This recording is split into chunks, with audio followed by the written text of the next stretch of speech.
Hello. Hi, everyone. Welcome back. Welcome back to Marx Library Live. We are 3 weeks from the end of the semester. We're getting there. Is that right? Yeah, it's got to be because Thanksgiving's week after next, right? Yes. Yeah. And then it's finals week, right? Mm-hmm. Oh my God, we're on the Downhill slope. yes. And that makes it sound bad, but we're like, my forehead is really white. That's better. Oh, it's probably because I turned that overhead light on. Okay. Well, my glowing forehead. Can you turn it off? No, it's fine. It's just really bright. There. I don't know if that improved. Apparently I have a very white and large forehead. Oh, yeah, you just have a beaming forehead. I do have a beaming forehead. Okay, well, so we should probably say who we are. Right. If they haven't left already after. Yeah, after my forehead. My name is Beth and Stephanie. I am the Arts and Humanities Librarian at the Marx Library, and I have an enormous white forehead today. It's just the light, I think. No, it's my forehead. It's just today. Just today, though. Yeah. And I'm Stephanie Eversard. I do not have an enormous white forehead. Whoa. And I am the Social Sciences Librarian here at the Marx Library. And this is Marx Library My Live. glasses just fogged up from my coffee.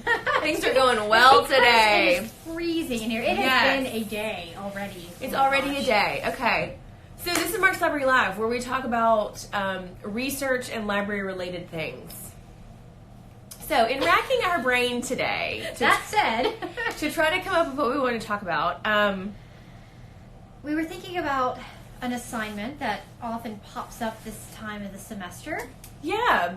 And that is the Annotated Bibliography. Yeah, well, an assignment that often pops up and is one that is greatly misunderstood. Mm-hmm. I mean, like... And students get really stressed out about it, but it's actually a really easy thing to do. Yeah, and it's actually a really beneficial thing to do. Like, it's not, I think students often think it's kind of like another one of those academic hazing, Right. like, hoops you have to jump through to get a grade in a class, and it's not. It's intended to really be a beneficial and sort of scaffolded step in the research process. Right. So it's designed to help you with that larger research project that you're probably working on along with the Annotated Bibliography. Right. So annotated bibliographies often do a couple weeks before the paper. So if like your final for the class is a paper, then annotated bib is probably due around now. Yeah. So Stephanie, Yes, Beth. let's talk about what makes well, maybe we should talk about what an annotated bib is first, technically. And then we can talk about the ways that it gets misunderstood and screwed up. Okay, so What's an annotated bib? basically it is just a really fancy references page. So what do I mean by really fancy? Like, do you put it in like a nice font? It's or in sans serif. No, don't do that. print it on cotton paper? 15-pound. No. Okay, so what Stephanie means by fancy is that it's essentially your references or works cited or whatever your naming convention calls it, right? APA, MLA, or whatever. But in addition to the actual citation for the item, it includes a paragraph. Now, for each... Or a couple paragraphs, depending on what your professor wants. Yeah. Depending on how detailed the annotation they want to do. But the annotation generally does, like, 3 big things, right? The first thing is it summarizes very succinctly the larger argument or thesis for the source you're looking at. Right, so you can glance back at your annotated bibliography and very easily see what an article was about. Yeah. Without having to go back through your gigantic pile of articles. Right, so that's the first thing it does, is it summarizes. The second thing it does is it tells how the work that you're looking at, that particular source, enters into the conversation with your other sources on your annotated bibliography. Right, so do they agree with each other? Do they disagree? Does someone add on to what somebody else has to say? In that kind of way. So you're looking at how they interact with each other. Yeah, the larger conversation, right? I mean, the idea is that you've chosen the sources that you have on your annotated bibliography out of a larger pool of sources for a particular reason. Right. So why are those chosen? Are they interacting in a unique way? Do they, like Stephanie mentioned, do they contradict each other? Like, what's happening there? Why did you choose? And that's kind of the third part of an annotated. Right, and the third part annotation. is explaining why you did choose it. How do you think this will be useful to your project? Did you find it's not useful to your project? Totally fine too. Like sometimes, and it's fine if you want to disagree too with the article in some way, right? Absolutely, yeah. In fact, you should probably have some things that don't agree with you. Yeah, I mean that's a good thing to have. So that would be something that you'd want to include in your annotation for that entry in your annotated bibliography. So summarize, talk about how it interacts with the other articles, so what it adds to the conversation, and then explain how you plan to use it. Yeah, which is why Stephanie said it can be, depending upon your requirements for your professor or instructor, they can be a paragraph or two, depending kind of on the length or how detailed. Much they want you to say about it. Yeah. So the idea, right, like we mentioned, it's the sources that you plan on engaging with or having that kind of scholarly conversation with in your own paper.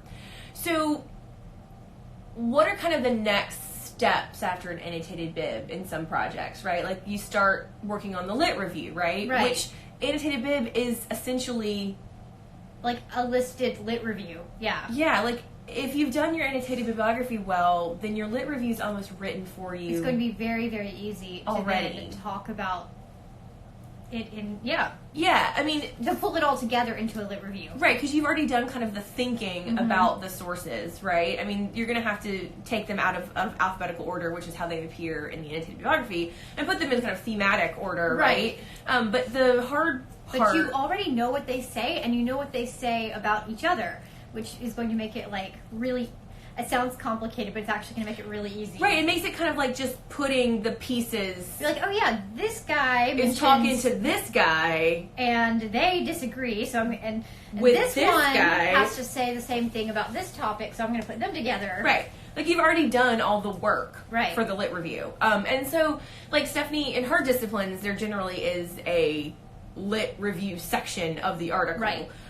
That's not... Sometimes it's like a third of the whole article, Right, most of the article. That's not so much the case in the humanities. Like, we tend to do the lit review throughout the paper, right? Like, we'll engage with scholars, but it's the same concept, right? Like, it's all... Certain scholars are dealing with one aspect, right? And so that, again, kind of that thematic organization of scholarship. So that's already done if you've done the annotated bib. And then... when you go to write, if you're writing an argument, for instance, then you already have those sources like ready to go. You're familiar with them. You're not like scrambling to remember who said what, and you're going to find it a whole lot easier to integrate them into your writing. That's a really good point, right? And that does the thing that I think Stephanie and I talk about all the time, which we don't like to see, and I know the writing center doesn't like to see either. We get really sad when students come and say, like, I've already written my paper and I need these sources. And we're like, no, they're not like things that you like shove in. Right. They're things that really should inform how you write the paper. So in annotated bibliography, if you do it well, then you've got all that as you go into writing the paper. Yeah. Again, the hard part is done. Yeah. The research part, the hard part, kind of engaging with the sources is really kind of already mentally done. And now you just have to kind of like, again, put the pieces together in a logical way. I think another thing that an annotated bibliography is really valuable for is helping you make sure you understand the articles. Yes. So instead of like staring at this article thinking, oh, how am I going to use this? Right. You have to actually read it and see if you can summarize it and understand what's going on and then explain to yourself how that's relevant to your project. And that's a really, really valuable step before you ever start writing a research argument. Yeah, for sure. That idea of relevancy, right? Yeah. Okay. And you'll discover sooner rather than later. Yes. Oh my if God. you're not finding the stuff you need. Right. Like, oh, I don't have the sources I need to support my argument. Then you need to talk to a librarian, probably. Right.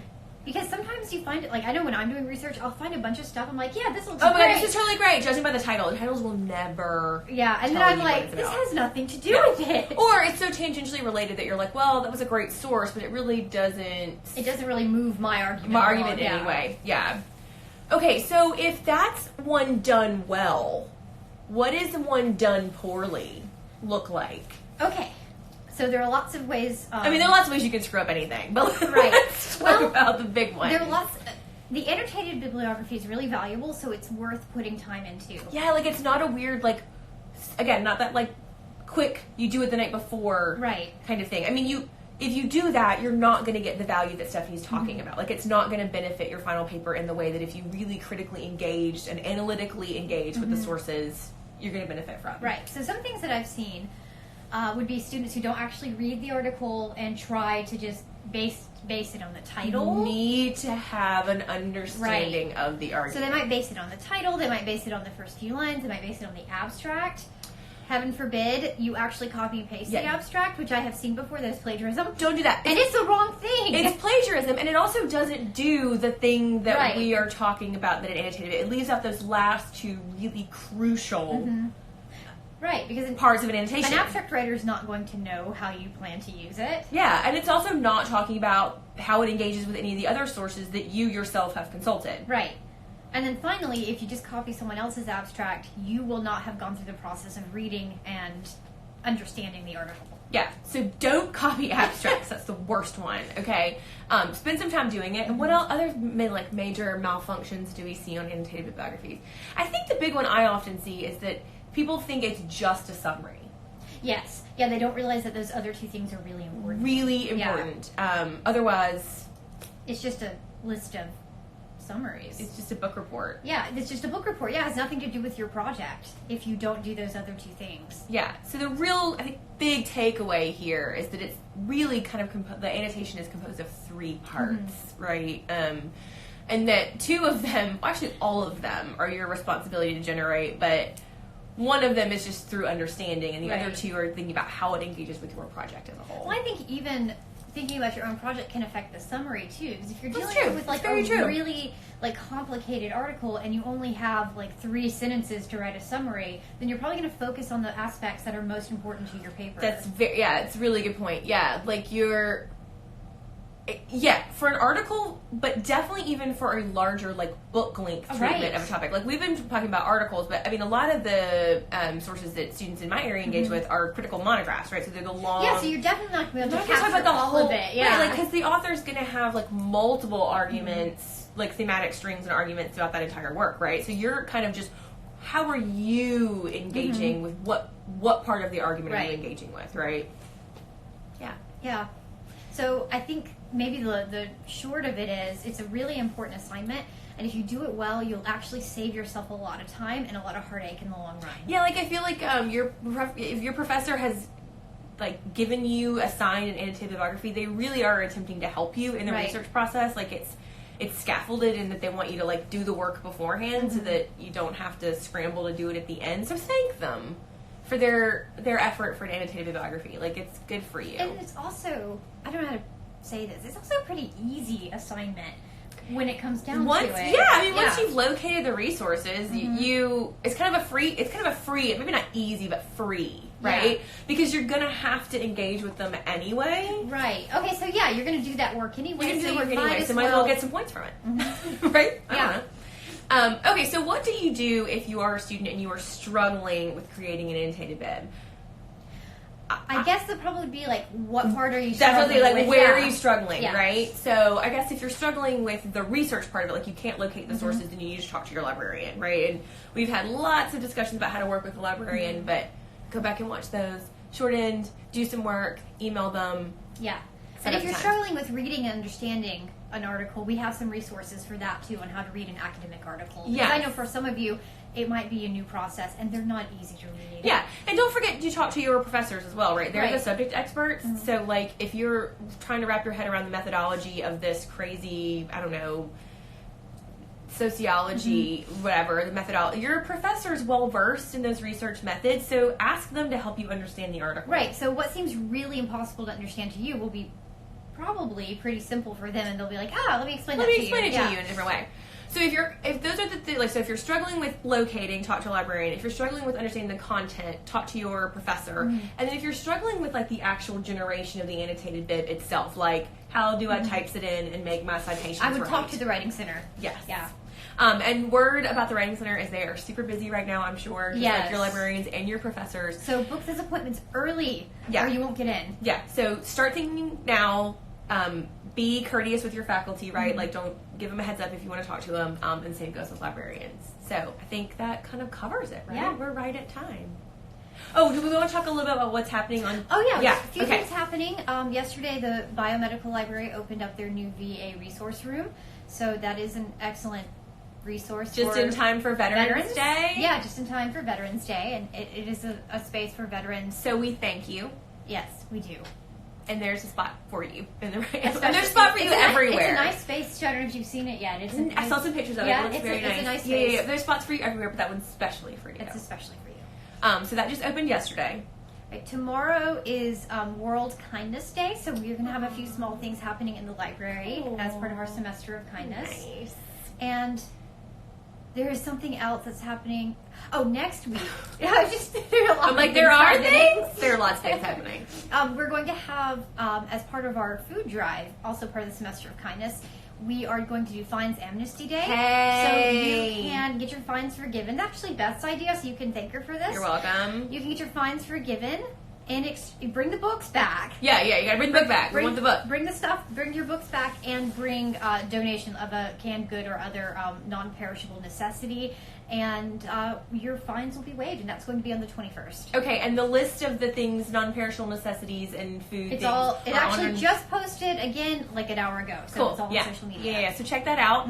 And that all benefits the JAG Pantry. Yeah, That's right. so It's all that on the means JAG Pantry. stays So- on campus for Fellow our students. community. Mhm. Yeah, so a great.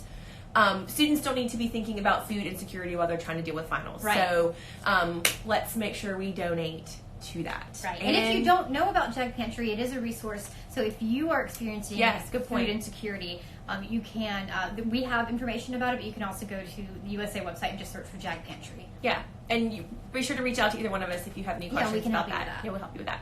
Okay, cool. So those are next 2 weeks, yeah? Yes. Okay. And then we'll have our finals things coming up during finals During week, finals which will be here So soon. so soon. So soon. Not soon enough, but soon. But soon. Okay, so guys, if you have any questions or anything, don't hesitate to reach out to us, and have a great rest of your week. Right, so you're following us on Instagram already. We do have a Facebook and Twitter, so encourage your friends to follow us. And I guess we'll see you next week. All right. Bye, Bye, everyone. guys. You want to end it? Do we have a... Oh, that's just Angela waving Bye. at us. End? End now.